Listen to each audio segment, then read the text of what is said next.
force et charme. Comme d'habitude, vous me faites signe, votre prénom, votre nom, le nom de votre média, et vous posez votre question à Malo, qui répond.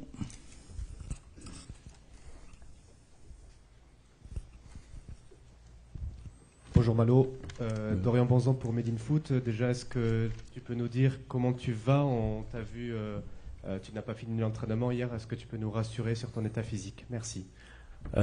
Bonjour déjà. Oui, tout va bien. J'ai juste pris un petit coup, une petite semelle de Lucas qui était peut-être pas très content. Mais non, ça va. Je vais faire un peu de soin aujourd'hui. C'est juste un petit hématome, donc ça devrait aller. Bonjour Malo, Damien Degor, l'équipe ici. Je voulais savoir ce que tu pensais du nouveau protocole de la FIFA au moment où vous entrez sur le terrain avec les hymnes où tous les joueurs sont là, remplaçants inclus. Est-ce que ça valorise un peu les remplaçants? Est-ce que vous vous sentez valorisé? Et toi, qu'est-ce que tu en penses? Oui, je pense que c'est pas mal du point de vue où ça concerne un peu tout le monde. Voilà, ça réunit toute l'équipe, donc je pense que voilà, pour aussi la cohésion sur une entrée de match, je pense que ça peut être bien. Après, c'est sûr que au niveau des chaleurs, tout ça, c'est un peu voilà, des fois c'est un peu compliqué, mais je pense que c'est une bonne chose. Ça ramène voilà une petite nouveauté. Même je pense qu'à l'écran, ça doit bien rendre aussi. Donc, je pense que c'est une bonne chose. Ici, Isabella Pagliari pour Casette TV Brésil. Et les supporters, ils regardent les matchs de vous, mais ils ne savent pas comment ça se passe à l'interne. Est-ce que tu peux nous raconter un peu la journée type dès que vous réveillez jusqu'à que vous couchez? Qu'est-ce que vous faites de temps libre et qu'est-ce que vous avez fait hier avec les quartiers libres aussi? Merci.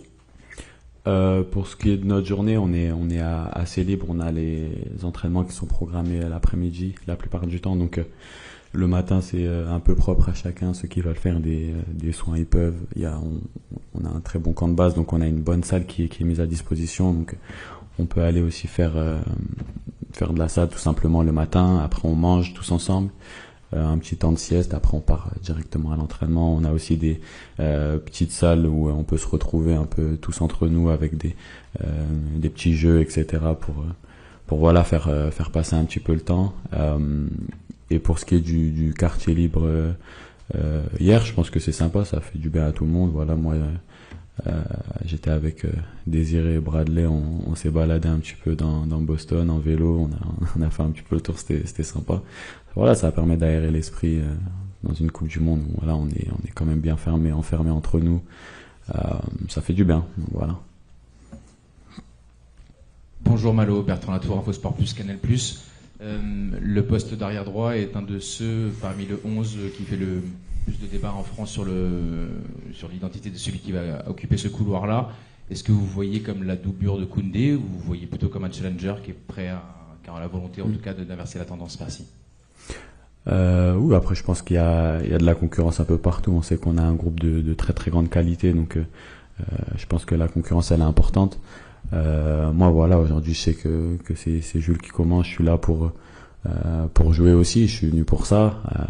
Donc après le coach fera ses choix bien sûr, mais je me tiendrai prêt quoi qu'il arrive, et je donnerai bien sûr tout pour le maillot dès que je serai sur le terrain.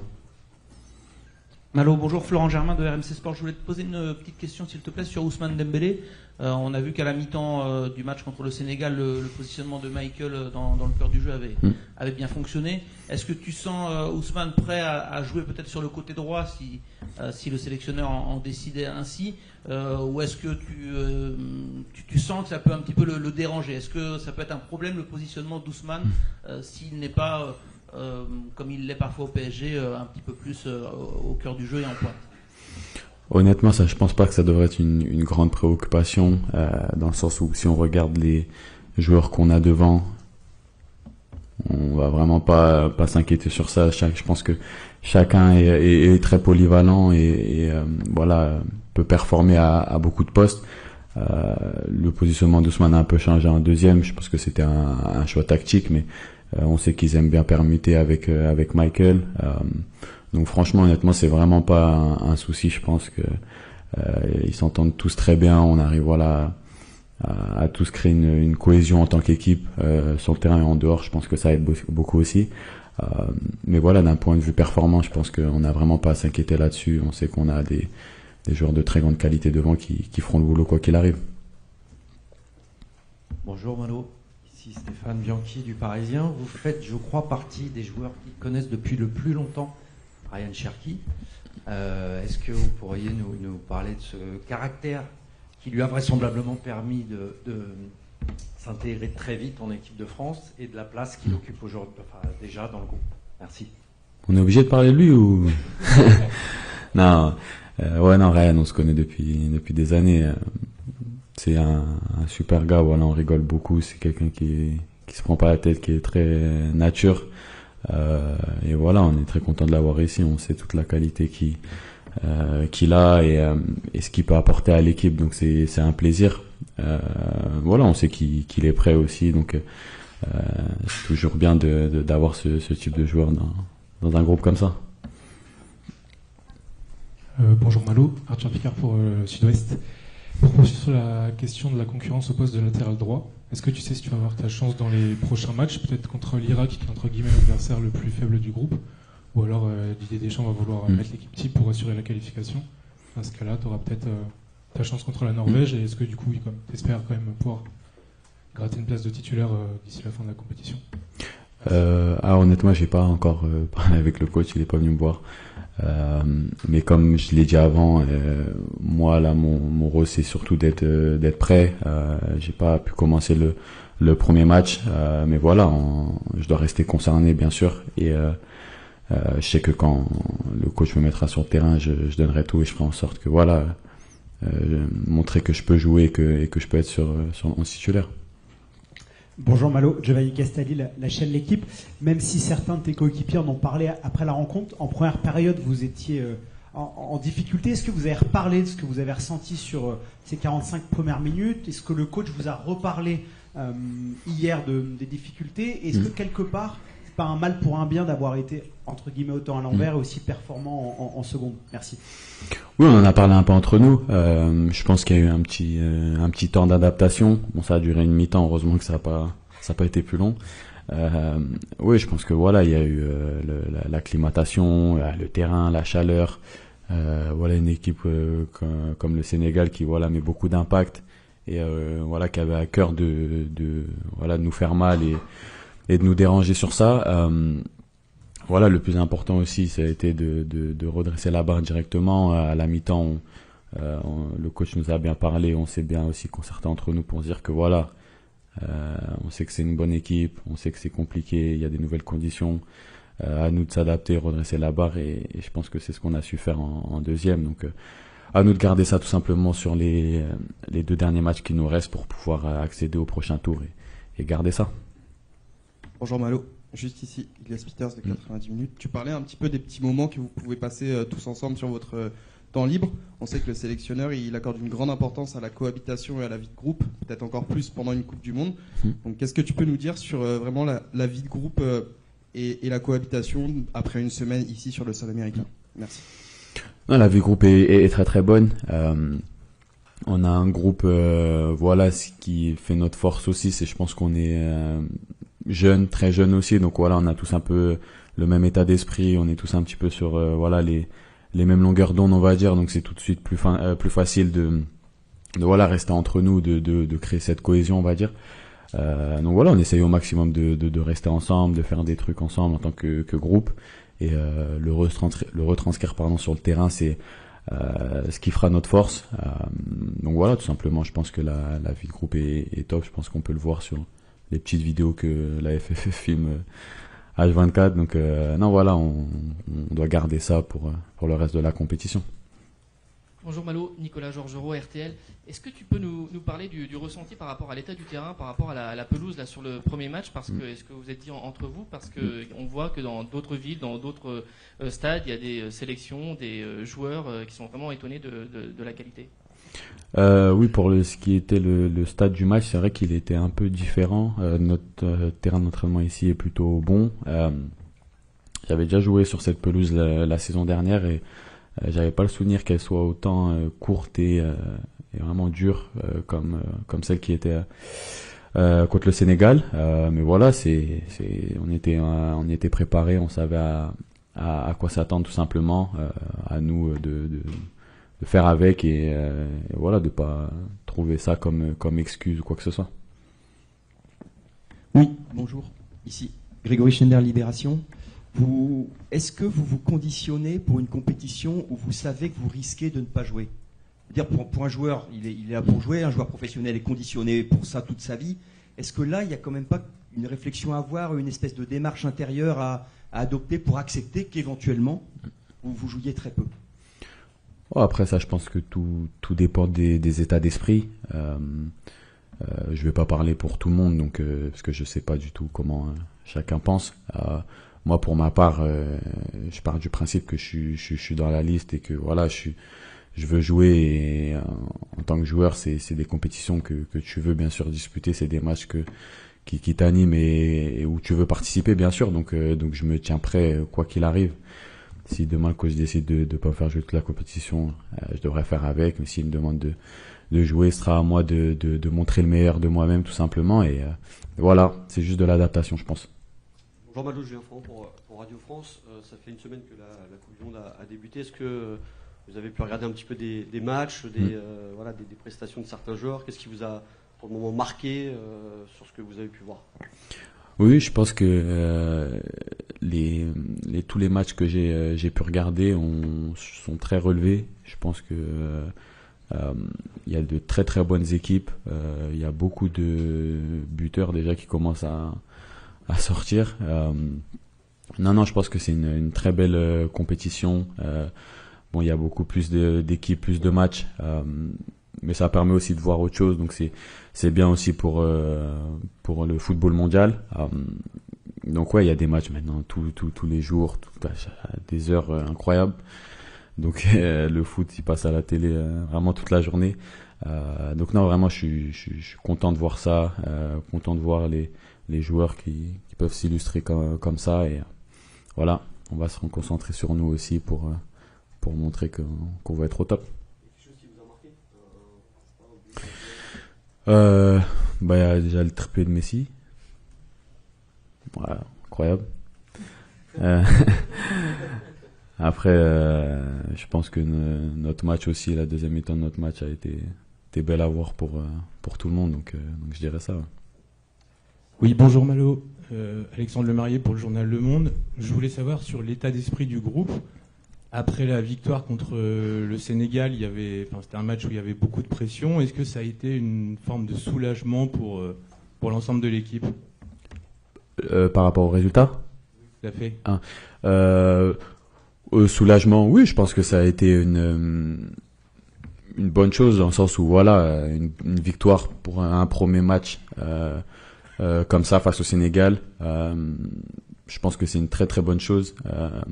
Ça nous permet directement de voilà switcher sur le prochain match, penser à la victoire aussi. De toute façon, quoi qu'il arrive, c'est ce à quoi on doit penser.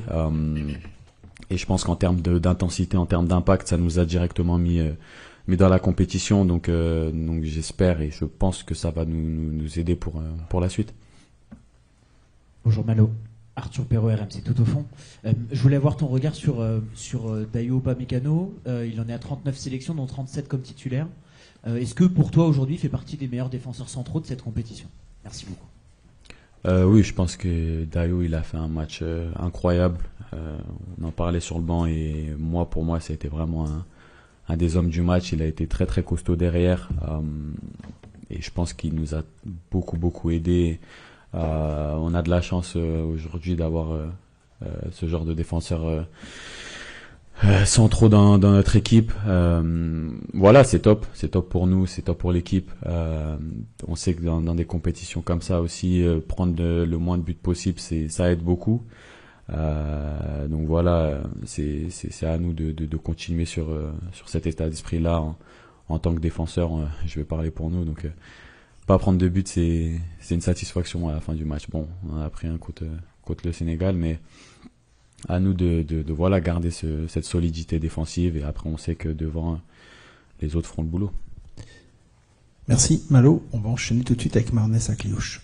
Merci à vous tous. Merci.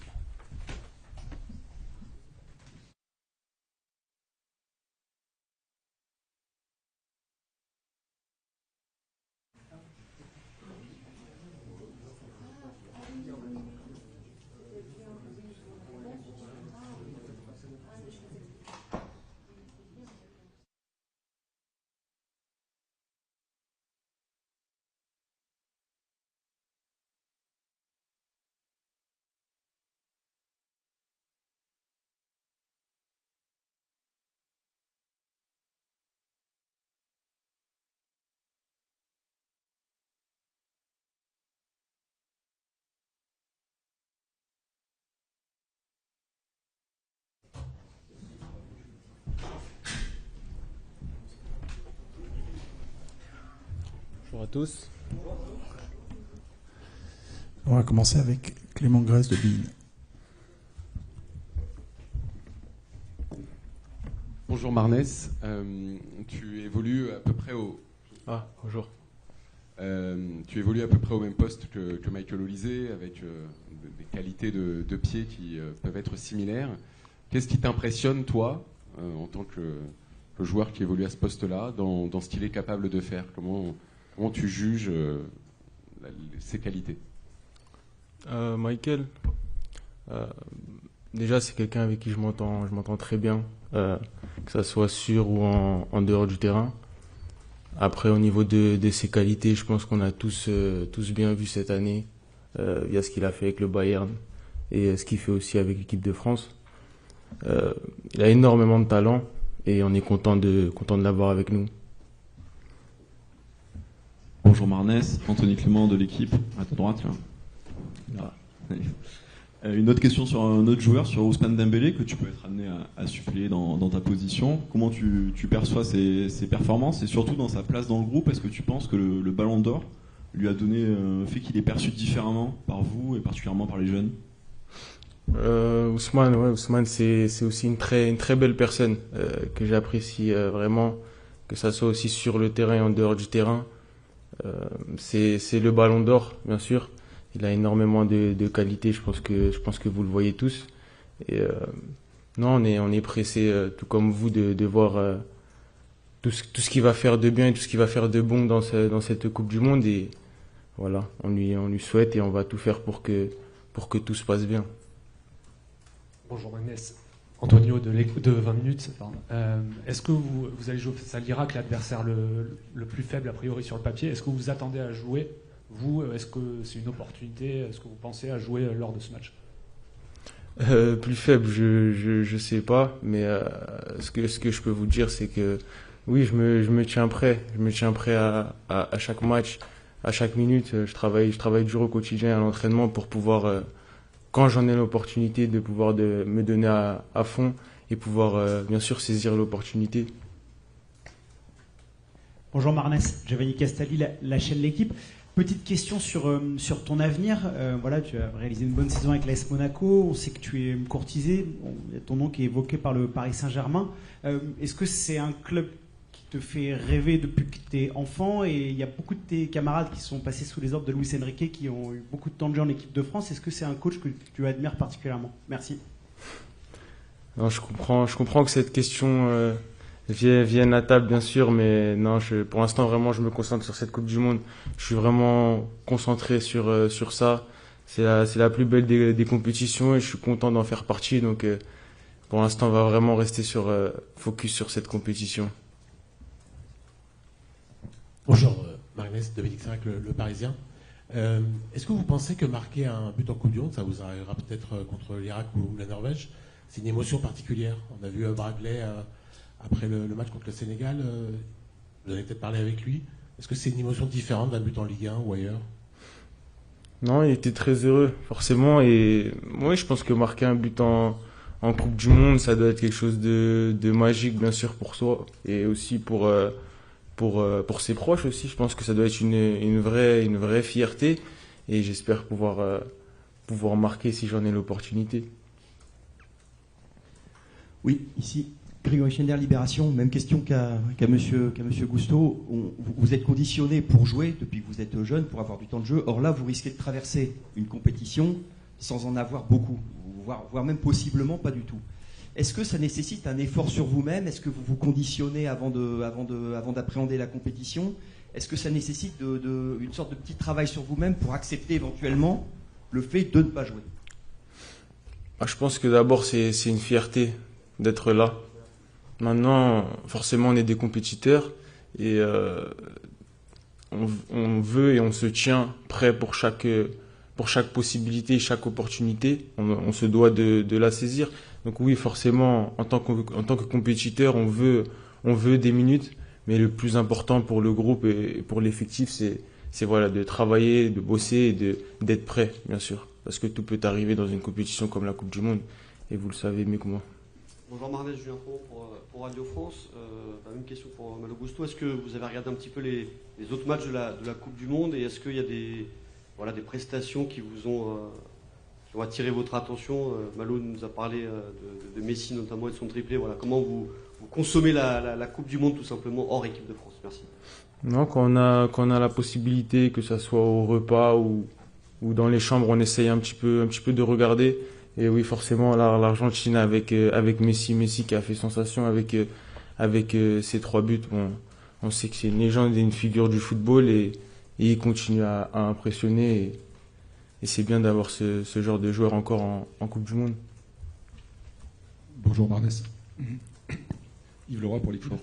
Je complète la question de mon confrère par rapport aux différents statuts dans le groupe. Comment le staff gère un petit peu le différentiel entre des joueurs qui jouent beaucoup et d'autres qui jouent moins, sachant qu'en plus Didier Deschamps a donné très peu de minutes aux remplaçants sur le premier match. Et comment se crée aussi peut-être dans le groupe un équilibre entre ceux qui jouent et ceux qui jouent pas de manière plus collective? Je pense qu'il le gère très bien. C'est un staff qui a énormément d'expérience et ça se ressent, c'est un staff mature. Donc c'est des situations qu'ils connaissent. Ils savent gérer ces moments-là avec les joueurs qui peuvent jouer un peu moins ou certains joueurs qui ne jouent pas du tout. Et c'est des choses qu'ils gèrent très bien et au fil de la compétition, on va le ressentir aussi nous en tant que joueurs. Bonjour Marnès, Léo Huisman de l'agence France Presse. Vous faites partie des vice-champions olympiques qui avaient progressivement régénérer le groupe après l'Euro. Comment on fait pour régénérer un groupe? On le fait naturellement.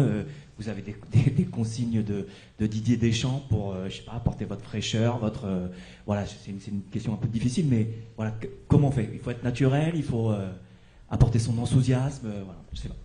Oui, bien sûr, faut être naturel, il faut essayer d'apporter cette fraîcheur aussi au groupe et franchement ça fait plaisir de voir tous mes coéquipiers, plusieurs coéquipiers des Jeux Olympiques, que ça soit JP, Manu, Michael aussi. Et franchement ça fait plaisir de se retrouver maintenant dans la plus belle des compétitions et on discute aussi et notre objectif c'est juste d'aider le groupe, d'être prêt à l'aider et pouvoir apporter ce qu'on peut. Bonjour Marnès, Bastien Coquel, M6, ici. Bonjour. Un mot sur la connexion Mbappé-Olysée. Est-ce que c'est un duo qui vous a impressionné? Est-ce qu'à l'entraînement, vous aviez déjà vu qu'il y avait quelque chose qui pouvait se passer entre eux, quoi? Ce sont des très bons joueurs de foot. Et souvent, quand des très bons joueurs de foot se retrouvent sur un terrain, il suffit pas beaucoup de temps pour qu'il y ait une certaine connexion sur le terrain. Michael voit le jeu très bien. Kylian attrape les espaces facilement aussi. Donc je pense que cette connexion se fait naturellement pour ce genre de joueurs. Et ça fait plaisir que durant déjà le premier match, il y a eu cette belle alchimie. Et on espère que ça va continuer comme ça, tout simplement. Bonjour Magnès, Ilias Peters de 90 minutes. Bonjour. La première journée de la compétition, elle s'est écoulée. Est-ce que tu penses, de ce que tu as vu du mondial avec les Bleus et les autres sélections, que l'équipe de France est l'équipe qui a fait la plus forte impression? Merci. La plus forte impression, je sais pas, mais ce que je peux vous dire, et ce que j'ai vu aussi comme vous, je pense que les premiers matchs, c'est jamais simple de rentrer dans une compétition comme celle-là. Face à une belle équipe du Sénégal, c'est pas quelque chose qui est simple. Et voilà, pouvoir prendre les 3 points contre eux, c'est vraiment une bonne chose et ça permet aussi de bien démarrer la compétition. Bonjour Marnès, tout au fond. Arthur Perrault, RMC. Tu es un joueur qui aime beaucoup avoir de la liberté sur le terrain, qui est très mobile. On a vu ce replacement à la mi-temps du dernier match de Michael dans le cœur du jeu à la place d'Ousmane. Est-ce que tu penses que Ousmane, qui lui aussi a besoin de cette mobilité tout au long de l'année au Paris Saint-Germain, peut s'épanouir sur un côté en équipe de France? Merci. Je pense que le coach il laisse pas mal de liberté par rapport à ça. Je le vois aussi. Les joueurs offensifs ont cette liberté-là. Tant qu'il y a ce contre-effort aussi défensif, il n'y a pas de problème avec les permutations. Juste pouvoir avoir un certain équilibre, bien sûr, mais j'ai confiance en ce que fait le coach et ce que font les offensifs pour qu'on arrive à trouver un équilibre. Il n'y a pas de problème avec ça. Bonjour Manès, Cédric Ferreira, bonjour. France 24. Il y a quelques jours, Thierry Henry évoquait sa fierté de voir 54 joueurs issus de la banlieue parisienne participer à cette Coupe du Monde. Vous êtes né à Tremblay en France, vous avez joué en Seine-Saint-Denis avant de rejoindre Monaco. Est-ce que ces propos de Thierry Henry vous parlent et est-ce que vous avez eu le temps de mesurer votre parcours entre vos débuts et votre première Coupe du Monde aujourd'hui? Non, pour l'instant j'essaie de pas me concentrer sur ça, sinon je vais perdre du temps. Je reste vraiment focus sur cette Coupe du Monde. Et bien sûr c'est une fierté pour qu'il y ait autant de joueurs de la région parisienne aussi. Je pense que ça met en lumière pas mal les éducateurs qui travaillent dans l'ombre. Et franchement, c'est une bonne chose aussi. Pas mal de joueurs de Clairefontaine aussi. Et non, franchement, je pense que c'est vraiment quelque chose de bien pour l'Île-de-France, la région parisienne. Bonjour Marnès, Benjamin Corrès pour Le Parisien. Malo nous a expliqué un petit peu sa journée type, comment il organisait ses journées entre une matinée un peu plus libre et un entraînement l'après-midi. Le fait d'aller aussi dans les salles de détente avec des petits jeux pour s'occuper. Toi, comment tu t'occupes tes journées à l'hôtel? Et hier, il y avait une soirée un peu plus libre pour les joueurs. Est-ce que tu es sorti? Qu'est-ce que tu as fait hier soir? Merci. Alors, pas en boîte de nuit. Non, un peu comme Malo. Je pense qu'on fait un petit peu les mêmes journées tous. Le matin, ça va vraiment être de la salle en fonction de comment on le sent, que ce soit de la course, de la muscu. Ça va différencier en fonction des joueurs. Après, forcément, il y aura le repas, l'entraînement qui va suivre. Et il y a pas mal de choses à disposition, que ce soit au niveau récupération ou au niveau amusement aussi. Il y a des petits jeux de cartes, que ce soit Uno. Et chacun après dans sa chambre à sa play ou fait ce qu'il a à faire. Et pour ma soirée de libre, on s'est un petit peu baladé avec quelques joueurs. C'était cool. On n'a pas encore eu le temps dans cette ville de Boston de pouvoir découvrir un petit peu. Et je pense que d'avoir une soirée de libre, de pouvoir visiter un petit peu, faire un petit tour, ça fait du bien aussi de respirer. On va prendre encore 2 questions. Oui, Florent Germain de RMC Sport, on en a parlé avec Malo Gusto sur le niveau de Dayo Upamecano. Vu des tribunes, c'était assez impressionnant. Est-ce que bord pelouse, il y avait la sensation qu'il était infranchissable contre le Sénégal? Est-ce que tu as l'impression qu'il est vraiment au top de sa forme, au top niveau et peut-être même le top défenseur de cette Coupe du Monde? Non, c'était bien sûr l'un des hommes du match contre le Sénégal. Et non, on est content, on voit qu'il est en forme, on sent un défenseur aussi en confiance. Et je pense que c'est très important pour nous et pour l'équipe de France. Bonjour Marnès, Guillaume Trouillet, Beansport. On connaît et on apprécie votre qualité technique. Est-ce que vous pouvez nous dire s'il y a un joueur parmi vos coéquipiers qui vous a le plus impressionné en termes vraiment de qualité technique, qualité de pied à l'entraînement ou en match? Merci beaucoup. Non, impressionné, je dirais vraiment c'est global. Il y a vraiment énormément de qualité, que ce soit à l'entraînement ou en match. On sent que le football il est facile, les combinaisons se font facilement et avec des joueurs comme ça, c'est facile de jouer au football. Donc non, c'est que du plaisir, Merci Marnès. Donc l'entraînement à 17h, ouvert le premier quart d'heure. À tout à l'heure. Merci à tous.